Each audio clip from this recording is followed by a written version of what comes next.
Hello guys, അപ്പോൾ നമുക്ക് ഇന്നൊരു അടിപൊളി ഷമാം ഷേക്ക് തയ്യാറാക്കിയെടുക്കാം. അതിനായിട്ട് ഇതുപോലെ കട്ട് ചെയ്ത ഷമാം നമ്മുടെ മിക്സിയിലേക്ക് ഇട്ട് കൊടുക്കാം.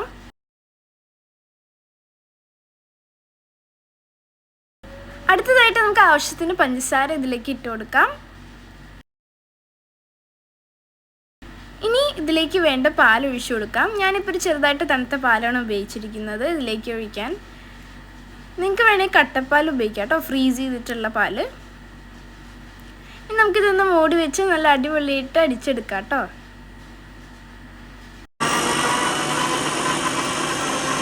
അപ്പോൾ ഇത് നമ്മുടെ ഷമാം ഷേക്കൊക്കെ ഇവിടെ റെഡിയായി വരുന്നുണ്ട്.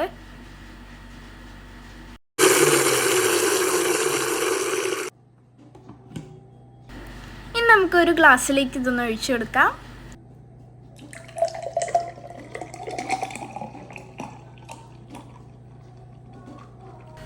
അപ്പോൾ ഗൈസ്, ഈ വീഡിയോ ഇഷ്ടപ്പെട്ടാൽ തീർച്ചയായും ലൈക്ക് ചെയ്യാനും ഷെയർ ചെയ്യാനും സബ്സ്ക്രൈബ് ചെയ്യാനും മറക്കരുത്.